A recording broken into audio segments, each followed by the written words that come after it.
Praise. Praise the Lord.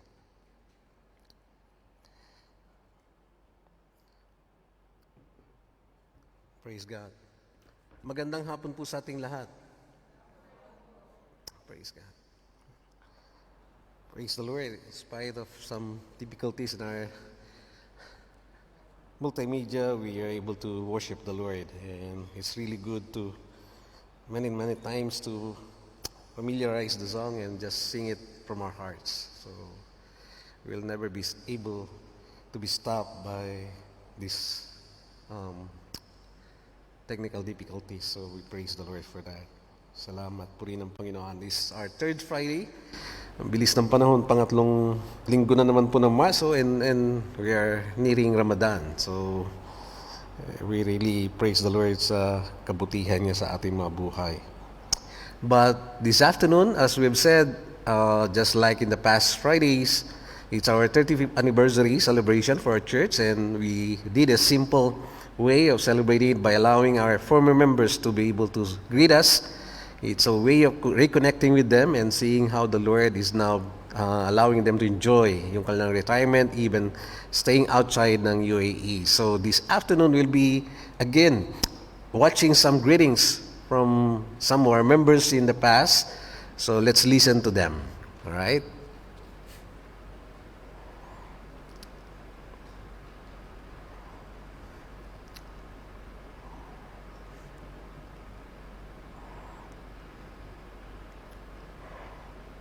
Okay.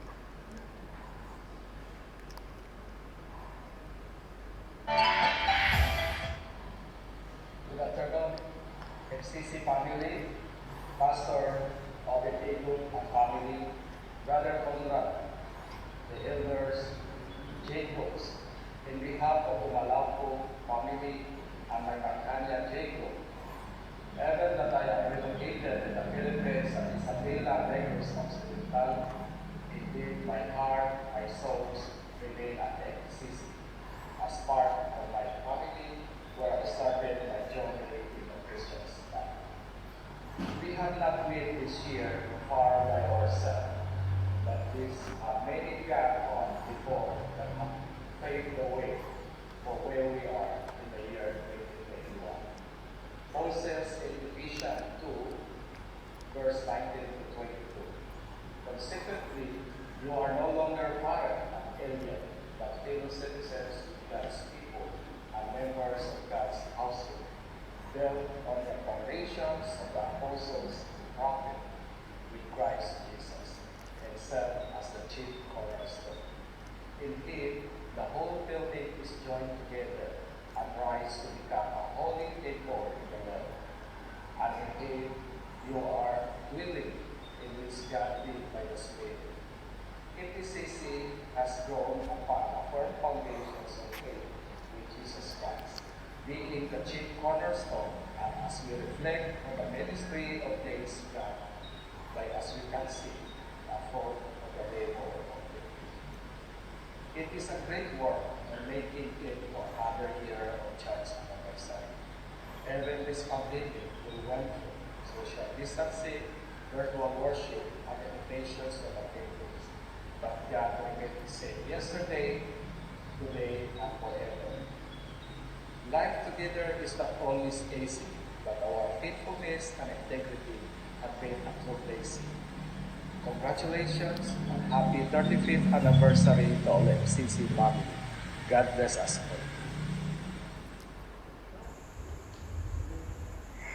Hello everyone! We are the Espino family from Auckland, NZ. We are so blessed to be a part of this spiritual family and has been so encouraging to see this church grow. We are praising God for this church and the way God has used it to bless us and so many others over the years. Many blessings to FECC family. Happy anniversary!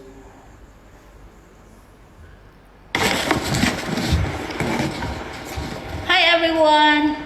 I would like to greet everyone a happy 35th anniversary. Let's continue praying for each and everyone, including our country, Philippines. Thank you, FSCC, for lifting our hearts. I wish for more powerful and stronger fellowship, more power, more wealth, and more blessing. God bless. Mapagpalang araw po sa ating lahat. Kami po ay bumabati ng Happy 35th Anniversary FECC Alay. Salamat at kami ay bahagi at kaisa sa pananampalataya kay Kristo Jesus. Congratulations FECC family. May the Lord bless our church, more God goodness and faithfulness to come. Kami ang Pamilya Belen, taga San Pablo, Laguna, Philippines, muling bumabati ng maligayang anibersaryo sa ating lahat. God bless us all. Hi everyone! Marhaba FECC!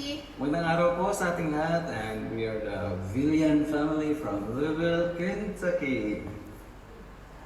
We just want to greet each and every one of you a happy 35th anniversary! Congratulations po sa inyong lahat sa 35 years of celebrations of God's faithfulness and goodness in FECC. We've seen how FECC touched and transformed lives just like ours. We were once part of the church, and we could say it has a great impact in our spiritual lives.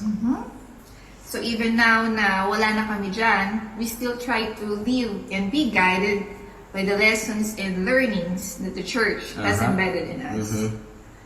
So on this anniversary, we'd like to congratulate each and every one of you on bringing your ministry to so many people and using it to do so much good. We commend all of you for giving away your life, all for the glory of God. May God continue to lead and guide you for the next 35 years and beyond. We are rejoicing with all of you. Again, happy 35th anniversary FECC! Bye-bye! Bye-bye! Happy anniversary, FECC family. Maraming salamat sa Panginoon at sa inyo na naging part kami ng FECC family nung nandiyan pa kami sa UAE. At maraming salamat for being part of this family, at binabati namin kayo, me and my wife, Beth. Ako nga po pala si Brother Jody, kung natatandaan niyo pa ako. Ngayon po, ay nandito kami sa Pilipinas, sa Silang Cavite. At we are happy na nagse-celebrate kayo ngayon ng inyong 35 years anniversary. Maraming salamat, at naging part kami ng isang napakalaking pamilya dyan sa UAE. We hope and pray na by God's grace ay makapag-worship ulit kami physically with you. At sa ngayon, we are happy dito sa aming buhay, dito sa Pilipinas. At I want to extend my congratulations kay Pastor Obet at sa lahat ng leader, lahat ng elder ng FECC family. At ganoon din po sa mga council member. We hope and pray na patuloy kayong gamitin ng Panginoon upang mapalaganap ang kanyang kaharian dyan po sa UAE. Muli, maraming salamat po, at in behalf kay Sister Beth na ayaw pong mag-video, ay binabati po namin kayong muli ng isang maligayang anniversary, 35 years anniversary. We miss you all. God bless you, and hoping and praying na makasama muli namin kayo sa pag-worship physically. Maraming salamat po muli.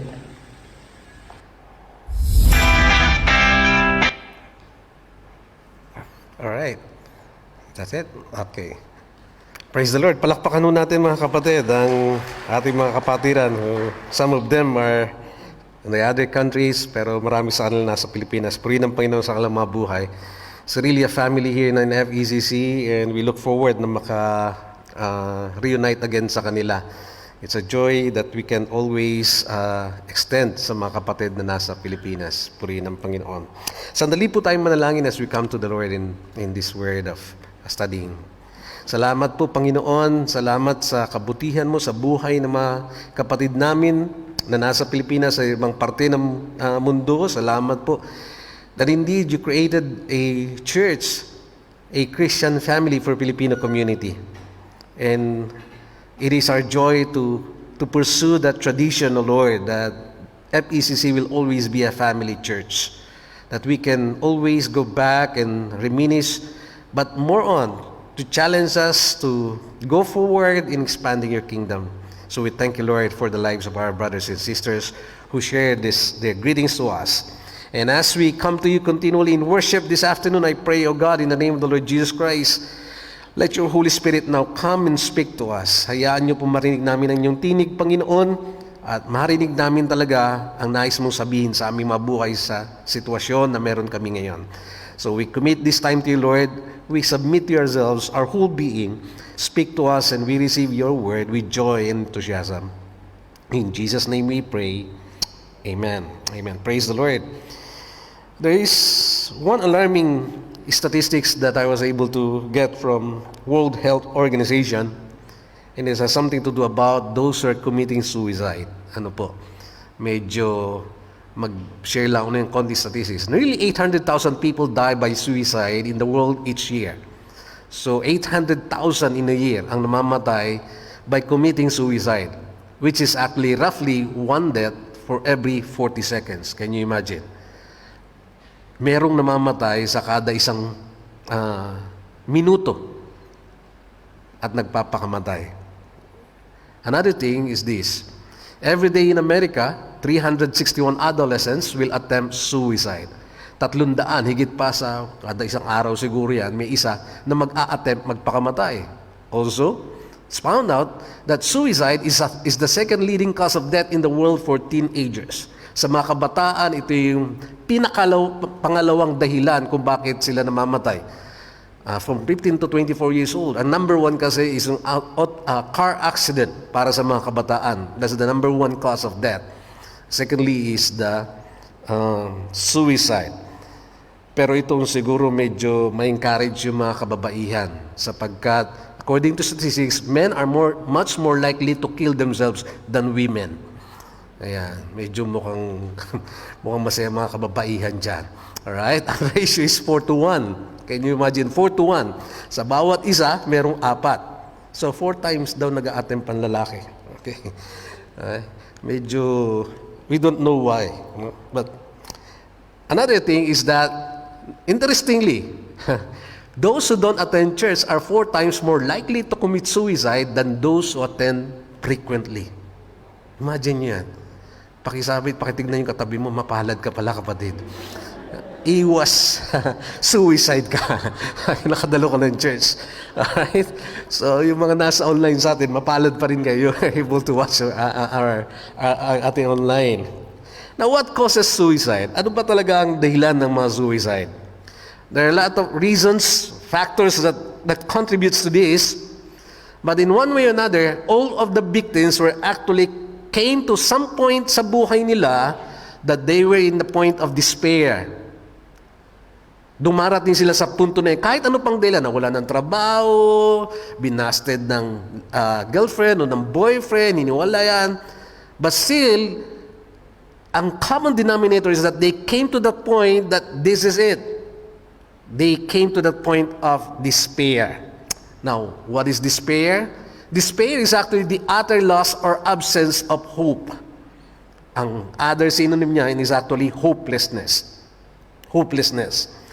So at some point, we probably all experience some level of despair. Nagkakaroon tayo ng despair. Nakaranas tayo niyan. A time when we were overwhelmed with a sense of hopelessness and we wonder, makakaraos pa ba ako ng isang araw? Baka bukas wala na. So this month, our theme is about refocusing our hope. And I'll be sharing to you about how can we overcome despair or hopelessness sa buhay natin. entitled God's message this afternoon as just hang on. Sa Tagalog, kapit lang kapatid.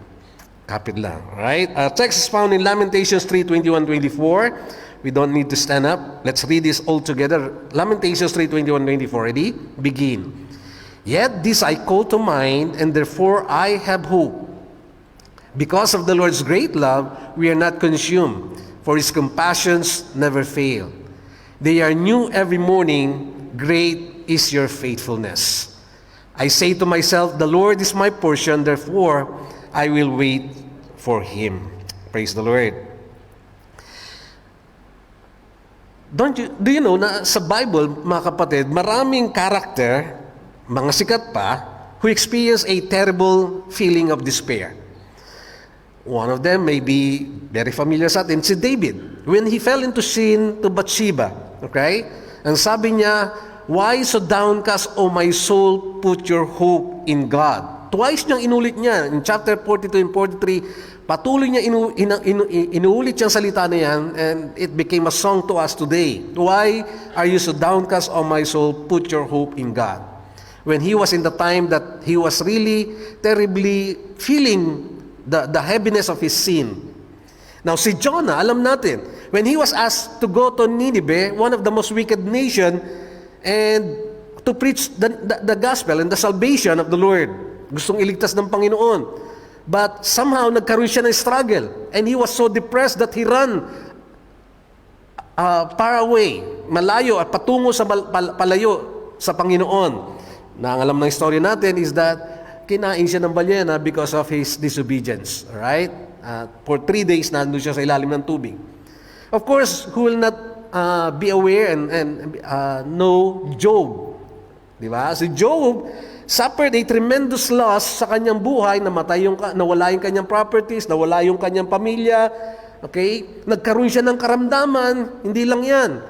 Meron pang taga-kutsa sa kanya, yung mga kaibigan niya. Pero ang pinakamabigat sa lahat, meron pang taga-asar na asawa niya. Magsisi ka na, nang sa ganun mamatay ka na. Okay? Meron yung hirap na siya. Okay? So, Job came to that point also. Even the Lord Jesus Christ Himself experienced a tremendous feeling of despair. When He was about to suffer, nandun siya sa hardin ng Gethsemane, the Garden of Gethsemane. He was praying, and some scholars would say that He even sweat with tears of blood. Okay? To show how intense yung kanyang feeling of despair.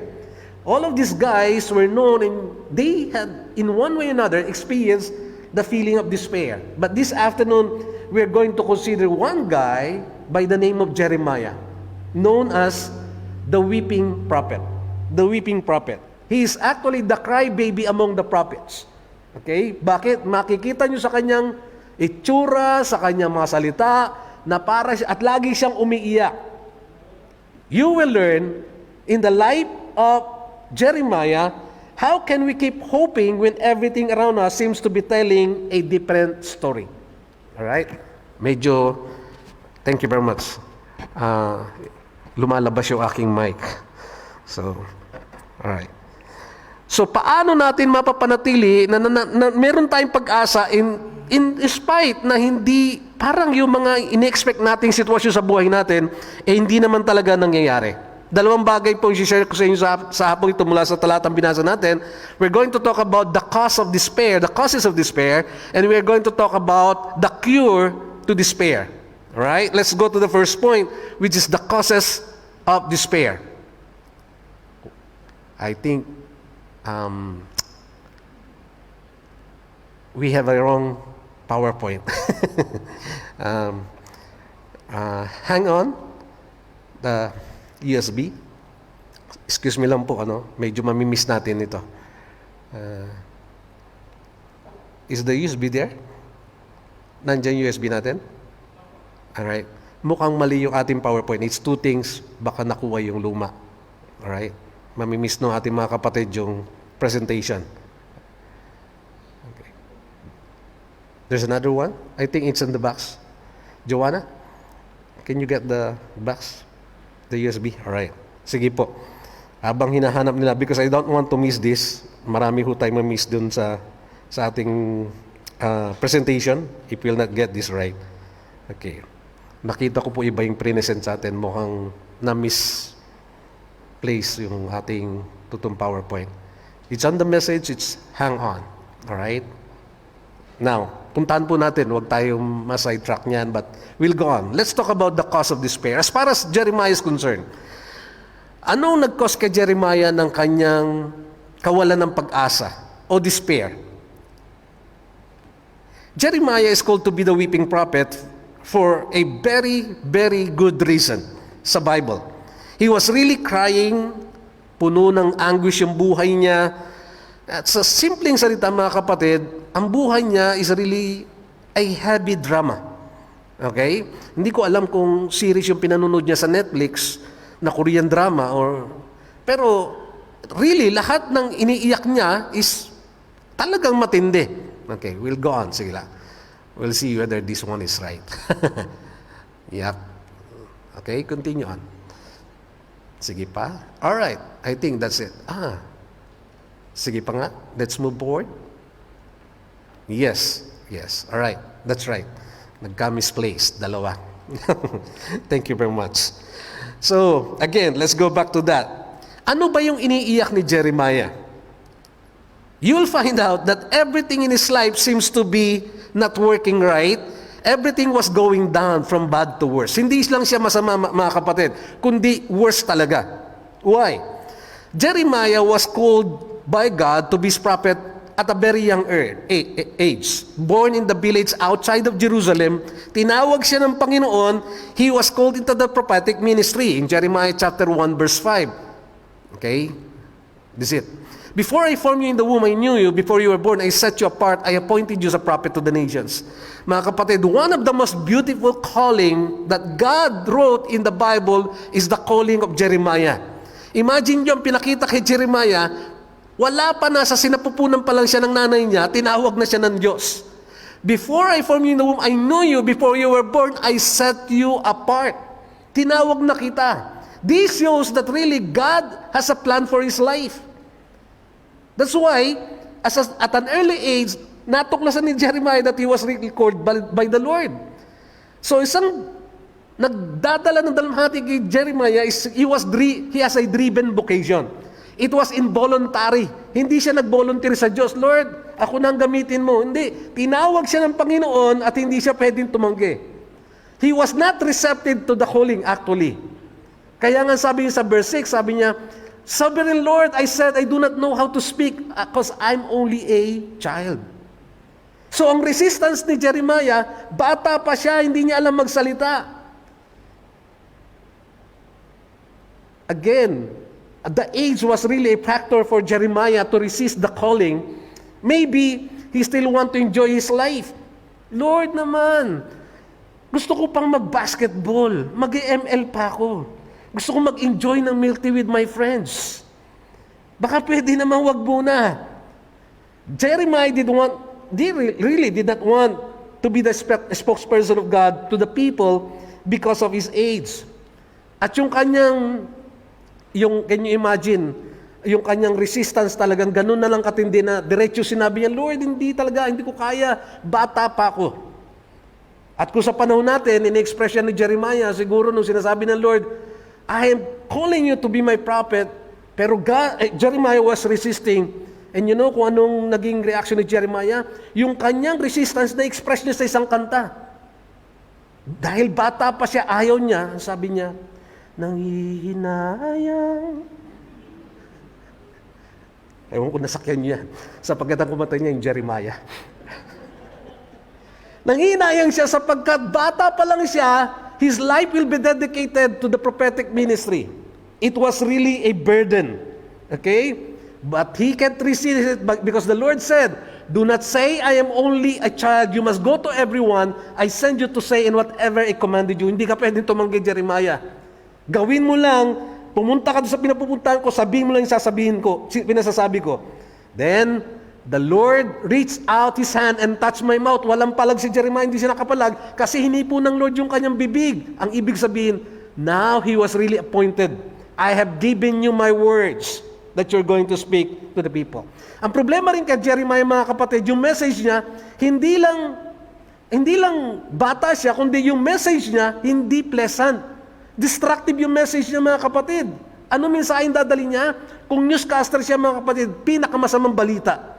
Why? Sabi niya, ang message ng Lord is that, see, today I appoint you over nations and kingdoms to uproot and tear down, to destroy and overthrow, to build and to plant.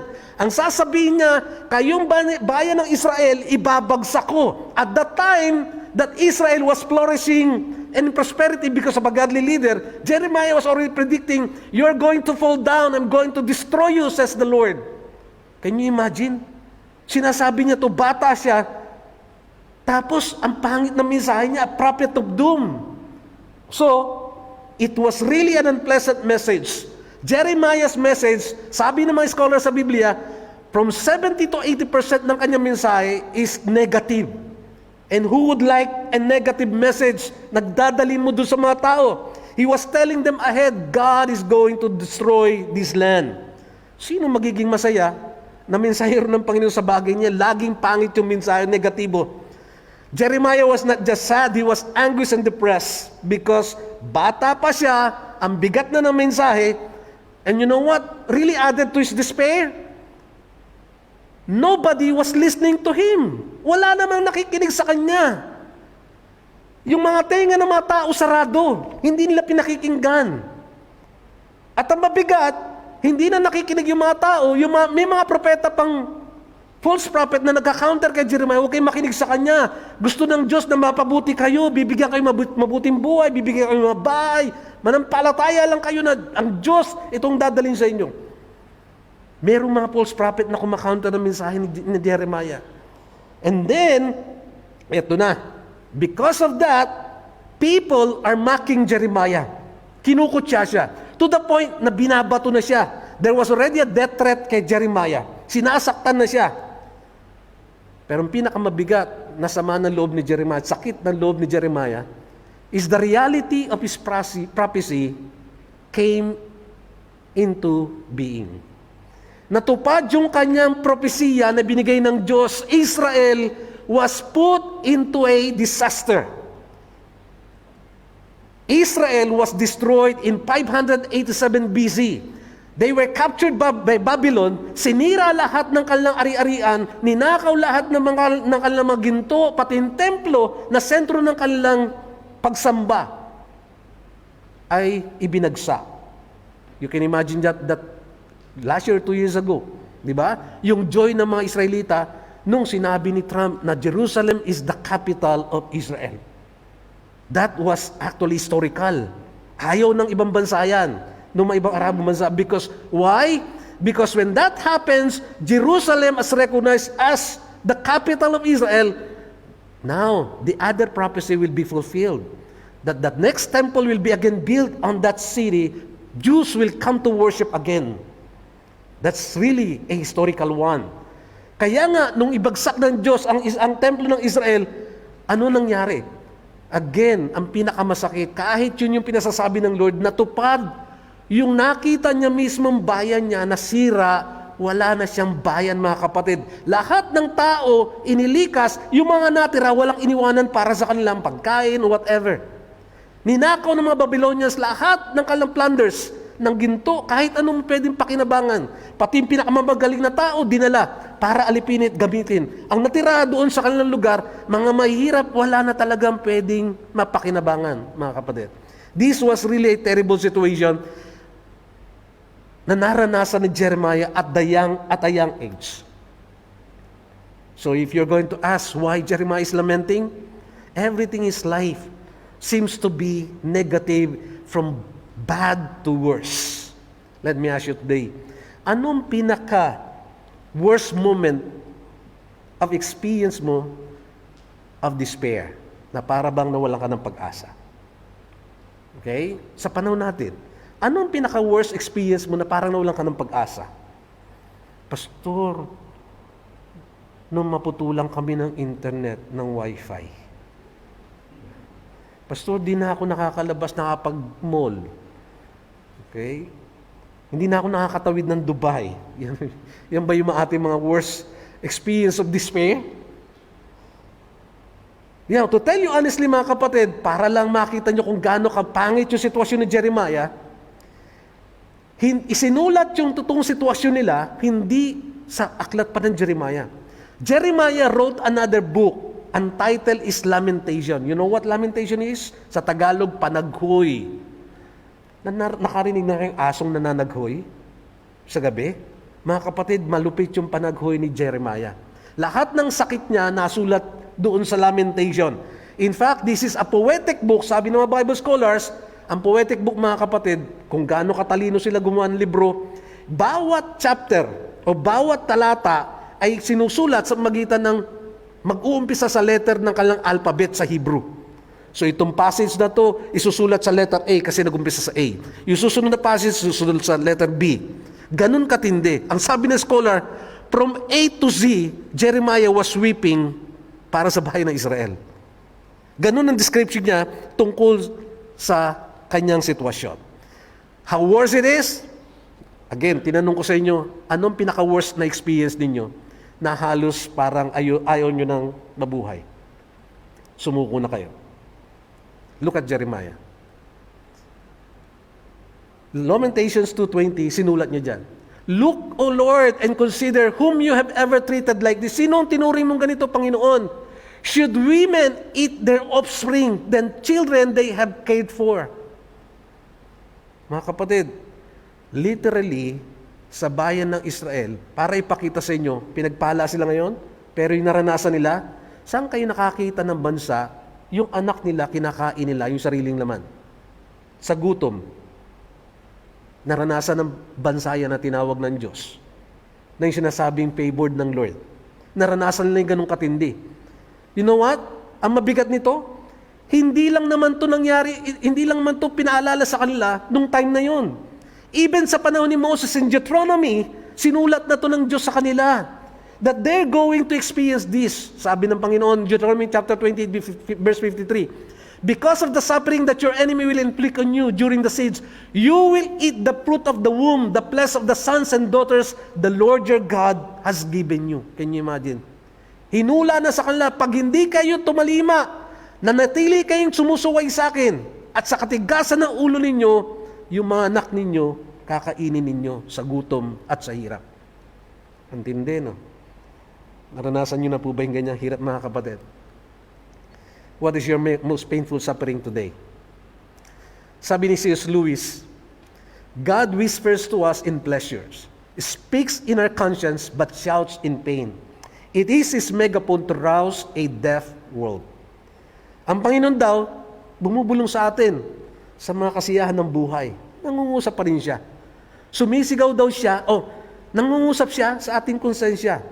Pero ang malakas niya daw pagsasalita, nararanasan at naririnig natin kapag dumaranas tayo ng hirap sa buhay. This is His megaphone. To shout to us. Mga kapatid, would it be, hindi kaya, itong pandemic, God is shouting to us. Sapagkat hindi tayo nakikinig sa Kanya at may sinasabi siya, God is prompting us by His Holy Spirit, but we're not listening.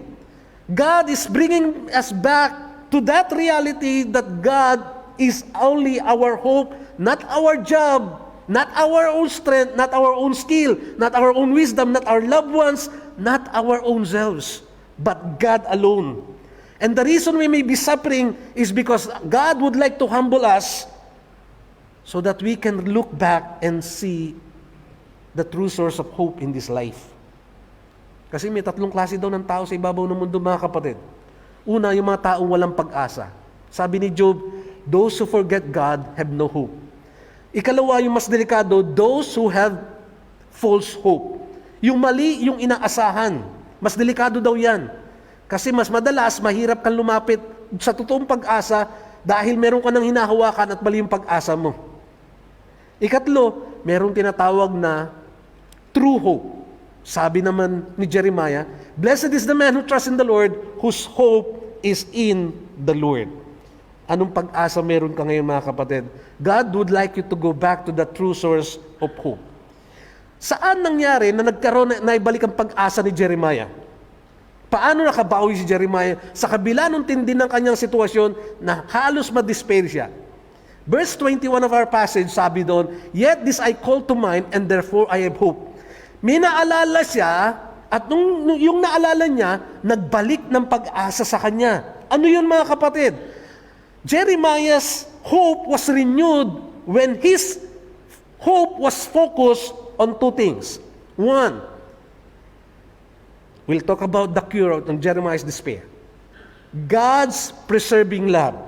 Ang pag-ibig ng Diyos ang nag-iingat sa kanya at patuloy nagbibigay ng buhay.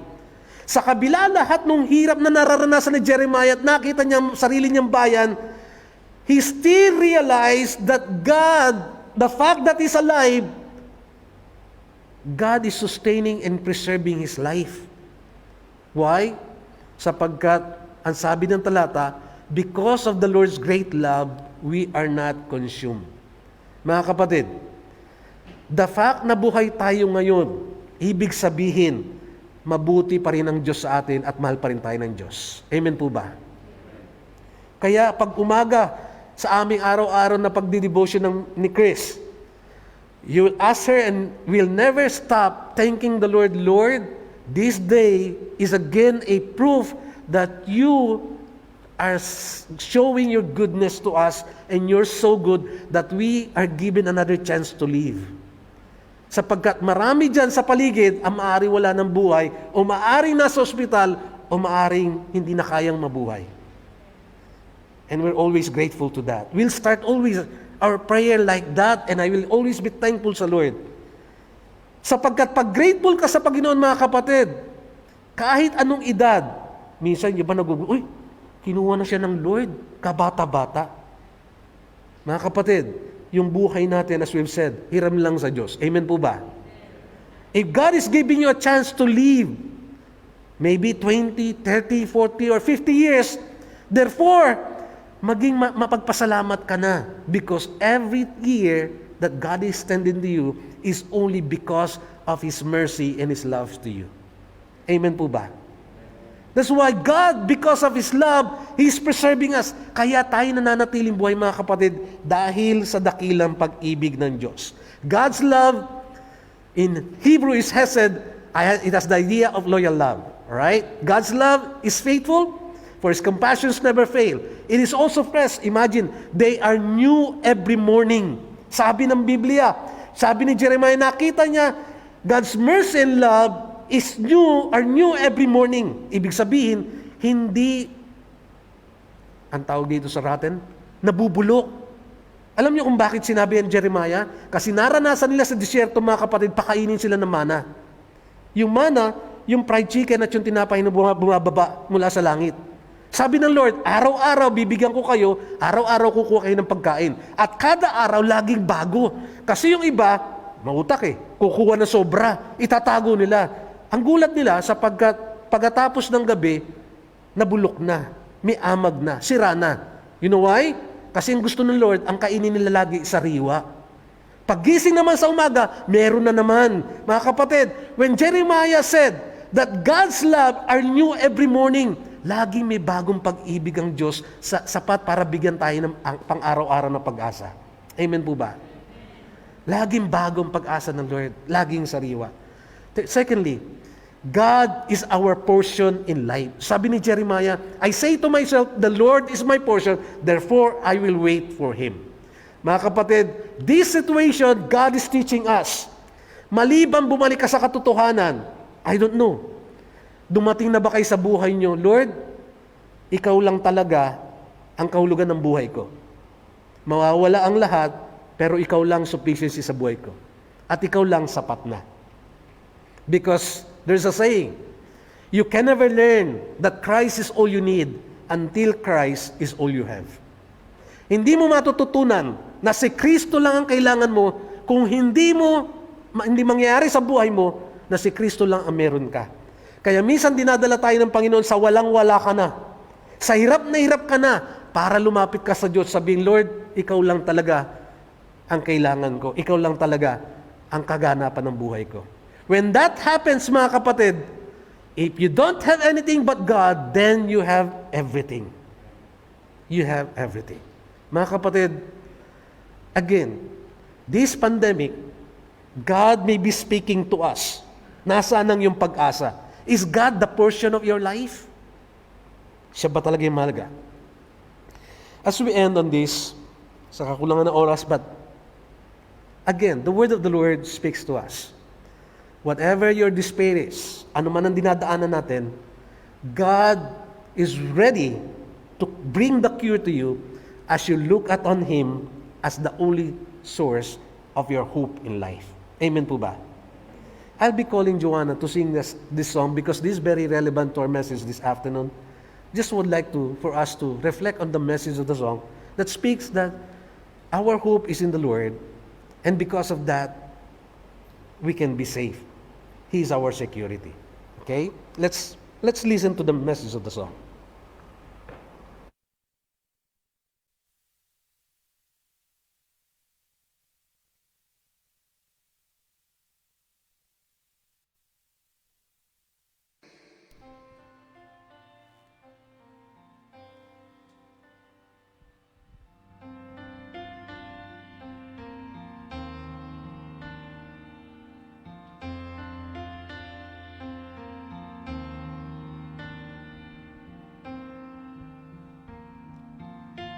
Under your grace, your mercy amazes me. Under your wings, your shadow covers me. Your promise of love, where my heart is safely undone.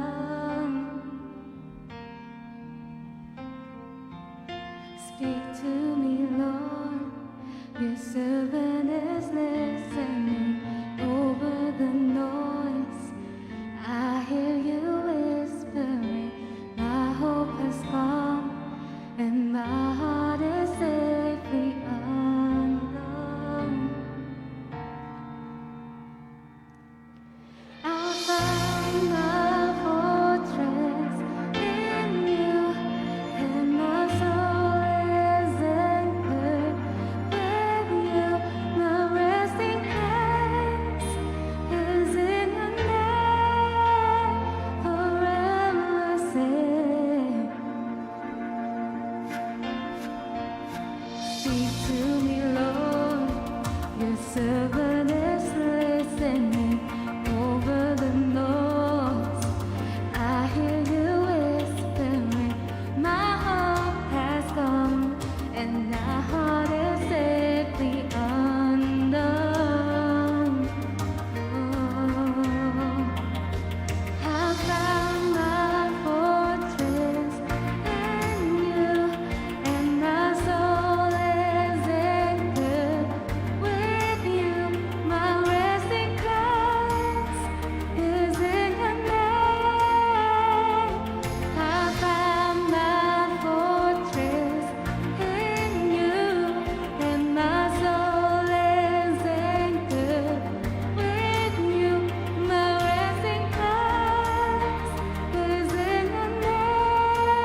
Praise God. It is our prayer that indeed the Lord will be our refuge, our security in this life, our hope in times of despair. Purihin po, Panginoon. This afternoon, as we close, we would like to recognize, meron po tayong mga kapatid na first time lang natin nakasama. We'd like to welcome yung ating mga visitors. We do not want to miss them. Right? Let's welcome Sister Joy Eduarte. Oh, Sister Joy. Okay. Pwede pong tumayo. Okay. And si Brother Jay. Si Jay. Okay. Welcome po. Welcome. Meron pa po ba tayong first timer na kasama? Okay. Okay. Now, we would like to also thank the Lord sa buhay ng bagong kasal. I praise the Lord for Kuya Don tsaka Sister yung talagang pinanganak sa Alain kasi ang pangalan niya Alain. Okay, Alain, can you stand? Don? Yan, mga bagong kasal po yan, mga kapatid. Praise the Lord sa buhay ng mga kapatid natin. So, we thank the Lord for your life, for coming, enjoying again our time of worship. So, as you go out from this place, mga kapatid, let me remind you, yung time na ating pag-uusap, doon po tayo sa parking space, not here, right? Tapos yung ating giving, let's give to the Lord and honor Him. Whatever we would like to give to the Lord, at the back, you just bring that doon sa ating mga ushers. Tumayo po tayong lahat sa ating pangwakas na panalangin. Let's come to the Lord in prayer. Father, again, we thank you that this world may come to that point of despair and hopelessness. Pero salamat, ang mata namin, ang isip namin laging nasa inyo, Lord, that the only source of our hope is you, our God. May we always find the truth that you are safe refuge in this life. As we go out from this place, samahan niyo po kami, pagpalaan niyo po ang aming mga anak buhay, maranasan po namin ang presensya mo, Panginoon. Ang hiling namin, ang kapangyarihan mo siya mag-ingat sa amin, saan kami pumaroon. Kasama na aming mga mahal sa buhay, kahit sa bansang Pilipinas, pagpalain mo po ang bawat isa sa amin. Lahat po ng ito, binabalik namin sa inyo at pinagpapasalamat sa tanging pangalan ni Jesus. Amen. Amen. God bless you all. Papato natin ang Panginoon.